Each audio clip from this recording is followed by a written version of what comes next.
Hello, YouTube. I have some old business to take care of, and today is my first cast-off crew video. The old business is to let everyone who won items in my Twitter giveaway and my YouTube giveaway know that for those who gave me their addresses, your items were mailed today. So those who are in the continental United States, you should be getting yours probably by this weekend. And for those who were outside the United States, and I'm not sure how your mail works, but they were mailed today. So that's the old news. And also, as part of the old news, I forgot one of my spindles because it was sitting up on top of the bookcase back there. So the bookcase is taller than me, so it's not at eye level. I forgot this drop spindle. If I remember correctly, it's a Valkyrie drop spindle from Valkyrie. I think it's Valkyrie Fiber Supply. I'll have to look it up. But this is my only Turkish spindle, and I love it. And I was test spinning it, some of the Norwegian long wool on it before I spun the rest up on my spinning wheel. So yeah, I really like it. It's a very nice spindle. And as far as old news spindles that I am looking to add to my collection, Golding spindles, Jonathan Bosworth spindles, and Jensen Turkish drop spindles. Those are some of the spindles that I want to add to my collection. So those will be birthday presents, maybe to myself, Christmas presents, maybe to myself. So that was the rest of the old news that I had. And welcome to Tricks of the Trade. These are just a few tips I'm going to give you guys today of things that I do to help make my crafting life a little bit easier when it comes to spinning or crocheting or knitting. A lot of crocheters like me who this finger it wiggles around a lot, but my yarn goes over this finger, and because I crochet pretty quickly, that yarn dragging over my finger tends to leave a burn mark or a depression in my finger. I actually have, I don't know, you can't see it real good today because I've been wearing this finger cuff, but there is actually an indentation where the yarn usually burns across my finger. But it's doing pretty good today because I've been using one of the other tricks of the trade to help heal that finger. And so I've been wearing my little finger cuff. You can get these from any pharmacy. I got these from Rite Aid. There's 12 in a box, and they're very nice. They're not tight. I can't even get this camera's coming. They're not tight or restrictive, so you don't have to worry about your fingertip, getting numb, cold, or whatever. So this is if you're crocheting or knitting in the yarn and starting to irritate your fingers that is going across, then get you some of these and just take it off. They can last a long time. Just take it off. Remember to take it off when you're going to wash dishes and stuff. And once it starts getting frayed or whatever, then go to another one. But they're pretty inexpensive. The other trick of the trade, because I'm a hand spinner, whenever you're spinning something like silk, bamboo silks, it is a staticky and a clingy fiber, and it also tends to want to just cling to anything and everything, especially your hands if your hands have any kind of cuts or rough parts to it. So I keep buttercream nearby. I love the way it makes my hands feel. And it helps keep my skin on my hand in a healthy state so that the fiber isn't catching onto my hands and stuff. So this is something else that you might want to keep a good hand cream nearby.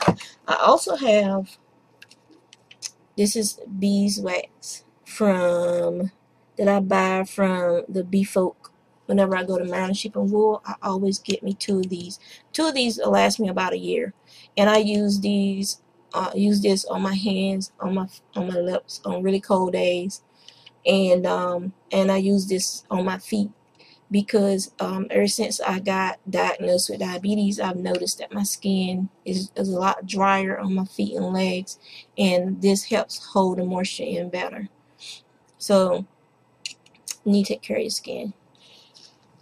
So that is another trick of the trade. So those are the two tricks I'm sharing with you today, and I'll try to figure out a way to write stuff down and share more stuff with you guys. And then on to the next segment.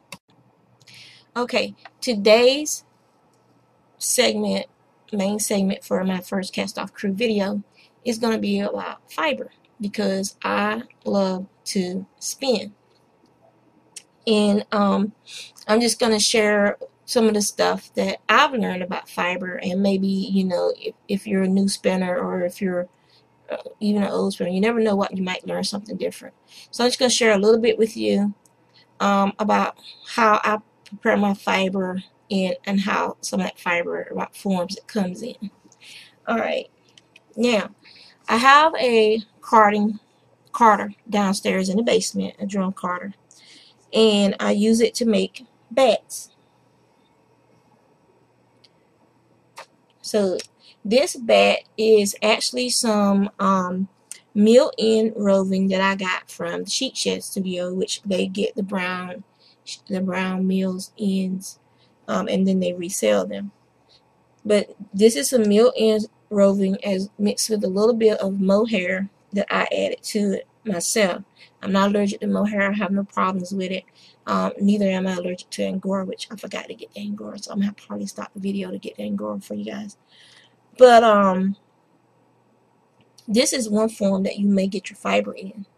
Now, when you get it like this, you can fluff it up a little, just pop it to loosen the fibers up if it's compacted. And or some people, they just tear off a piece and spin that piece. I prefer to make roving out of my bats. So what I do is I tear it down the side like this, turn it over to the other side, and continue to tear it down. And so you end up with a roving to spin from.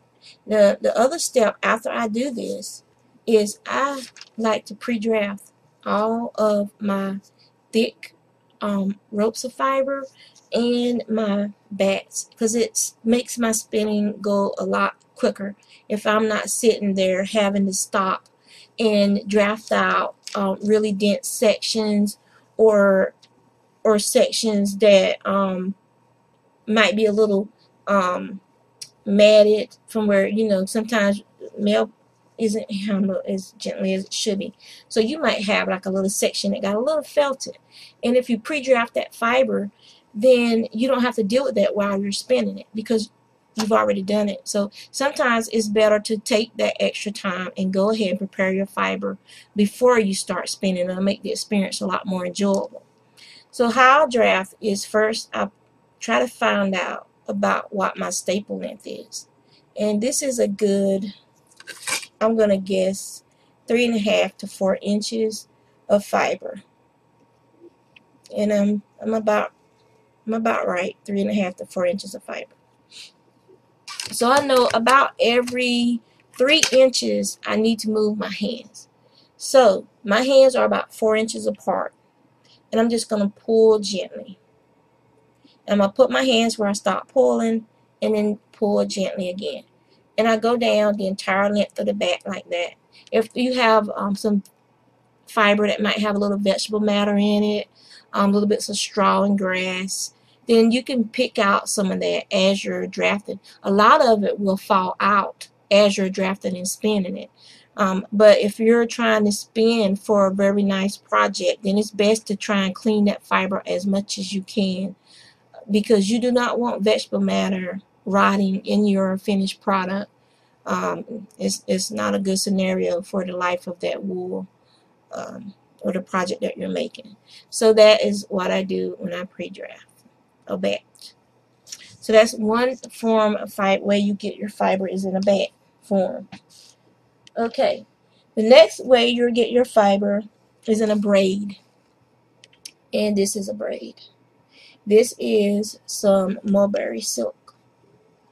I'm not sure if you see the colors, but it's a real pretty grays with some pinks and reds. It's very, very pretty. Now this one is easy to see the end. And some of the silk that you buy that's braided is, or any of the braids, sometimes the end is tucked in and both ends look the same. You're not sure which end is the end you need. You're going to be spinning that fiber. So it really doesn't matter if you have to pull off a piece or pull it apart a little bit just to get to the end so you can unbraid it. But once you find the end, and this one is almost done with like I think it was crochet braid. Once you find the end, all you have to do to unbraid it is this. Okay, just like unplaiting your hair. That's all you're doing. Now, if this was a braid that was done formed using a crochet technique, then all you have to do is find the end and then start pulling, just like with a crochet with a string, and it uncrochets it. So that's another way. Now, how would I spin this? Silk has a very long staple. The way I would spin this is actually in sections. I would take this braid apart, pull it apart in about, I guess, that's that about 8-inch sections, 8-inch sections, and then I would pre-draft each of those sections and make me a little nest. And that is how I would handle spinning this. Because silk is such a long staple, it can get boring spinning this, and so it kind of breaks it up for you, because you'll finish a part and you can take that bobbin off and move to something else for a while, and your fiber will be ready for you when you're ready to go back to it. It'll already be in each little bird. We call them bird's nest, little bird's nest. So that's what I would do with silk. Sorry about the lighting, but it's daylight. It's really bright outside today, and so the lighting's kind of jacked up. The next form of roving of fiber that you might get is actual locks of roving. This is some Lincoln wool, and it hasn't been washed. And I don't know if you guys will be able to see this, but there's a little bit of grass in there. Not much. I mean, it's like barely anything in it. So this emerald was probably coated. So there's just like a little teeny bit of grass in there. Because it's the natural locks and it hasn't been washed, you have to be careful with this, because if you keep this bag agitated too much, it can fail.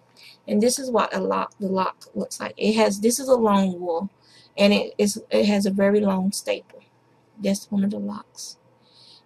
There are doll makers who will use this for dolls and stuff like that, but I don't do dolls. So, like here's some more grass over here. There's not very much grass in this. This is a very clean fleece. So you can actually spin from the lock. All you need to do is just kind of use a flicker brush, or you can just pull it apart a little bit with your fingers, like this, and you could actually spin from the lock. Now, if you wanted to prepare this for spinning, then you could use your wool combs, you could use your hand combs, or you could use a drum carder to make a bag. But this is very, very pretty, and it will make like some really nice lace. So that's another way you might obtain your fiber. So don't be intimidated by it. And for me, I would wash this in small batches, and then card it up on my drum carder. That's what I would do with that. But right now, it's basically a coveted item, and I'm not doing anything with it yet. The next item I have that you might have in your home, but you're just throwing it away, is Chingora. This is Pomeranian fur. It feels just like, I can't tell the difference between this and the rabbit Angora that I have. This is so soft. The only difference I'm probably going to see when I spin this is it'll have more of a halo. And this will have to be carded or on the combs into a little bag for me to spin it off. Or I can spin it in the little tufts. It's very clean fiber. I know the owner of the palm. The next thing you might get is roving or slivers. Slivers, I think, are hand-combed roving, and everything's in line. This is cotton, and this is a natural cotton, and this is the form it comes in. And it's a little nippy. You can see like little bits and pieces of the shaft and stuff like that. So that's what that is. And cotton has a very, very short staple. So you have to be patient to spin cotton, and I'm not. That's why it's still unspun. Next, you might get commercially prepared roving. And commercially prepared roving is usually in a very thick braid, like that. This, I would break up in sections. So just pull it apart like that. And then I would split it a couple of times. And usually when you do that, it's nice and loose and fluffy. And I don't have to draft this. But if it was a little compacted, then I would just draft it a little bit. Plus, it'll give you an idea of what your staple is. Because not all commercial roving has the same staple length, depending on the animals and the breeds that they're using in that roving. Sometimes it's like it'll say it's a custom blend of U.S. Animals from the Southwest, which could be a blend of Rambouillet, Mohair, Suffolk. All different kinds of sheep could be in that particular yarn or fiber. This is a mill's end from a big yarn company, so that blend is customized for that particular company, so it can have all different kinds of sheep's wool in it. Okay, and next we have items that something that you could get from a small mill or a mini mill like Windswept Farms that I'm always talking about, and their roving is usually a lot skinnier than commercial roving. See how skinny that is? That's how a lot of the small mills, their roving comes out in little slivers like this, and it's very easy to work with, and a lot of times it's not compacted. It drafts very nice. Okay, next I have, this is some merino fleece from Nachi Woolly, and it's raw fleece, and I'm going to be using, what's her name? Margaret Stowe's technique for washing and spinning merino. So that's what this is for. But I'm going to let you guys see the crimp on this animal. It's absolutely freaking amazing. Look at that. It is gorgeous. And it's, I love natural colors. And this is what's called a morit, because it's a very light green. And it's just absolutely gorgeous. And I just love the lanolin sheepy smell. Weird. And then you also have some more commercial prepared roving. This is the way you might receive some roving in a little bundle like this. Let me show you one that's not been pulled out. It'll look like this. This is from Knit Picks, as you can see. This is their bare roving merino wool and silk blend, and it comes like this. I got it because I'm going to be dyeing it and probably spinning some sock yarn from it, and I didn't have I didn't want to have to try and blend. I wanted it to be really smooth, so that meant a commercial top, and I didn't want to have to try and blend some, because I wanted some that was commercially prepared. It was already blended, and I didn't have to sit there and think about what is the composition. If somebody asks me how much merino, this has been done for me, so that you can also, it spins very, very nicely. Okay, now I'm gonna show you some things that you can add to your if you're gonna use your carders and stuff, or you can do it while you're spinning. You can add materials to your fiber, and this is some nylon glitz that I can mix in with my fiber as I'm spinning it, or I can put it into with the bat on a drum carder. Okay, this is some sari silk scraps, and you can add that to the fiber,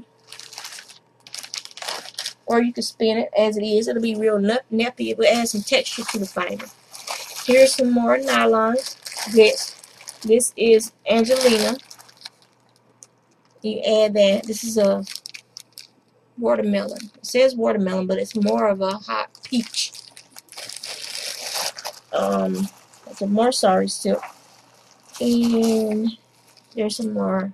They call this one Firestar. Firestar and Angelina are pretty much the same materials, I think.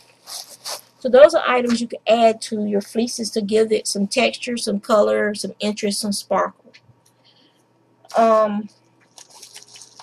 This is, I'm going to show you some hand prepared little rolags that got compressed. But this was a rolag. You can see the vegetable matter in it. And it was a sample I got from a friend of her fleece just to play around with, because she had some questions about that. And that's what it looked like before she washed it and tried to clean some of the seeds and stuff out of it. Let's see. And then this is silk. My friend Vicky gave this to me. These are some dyed cocoons. And these are silk hankies. This is another form that you made. And remember what I said about silk being sticky? I mean, barely touching it, and it wants to stick on my fingers. But these are hankies, and you will have to find the, let's see, look at that. You have to find your hanky and then peel it apart, one of them. This would be very annoying, and I probably would not be patient enough to try and find. This looks more like a spinning bell. But it's almost into a bag, so you would have to, here we go. So you would have to find it, the end of yours, and then peel it off. And it's in many, many layers.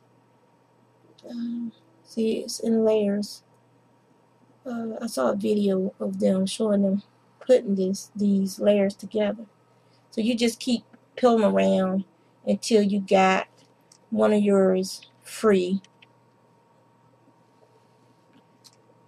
And okay, I think I about got one, y'all. It's two coming off. Okay.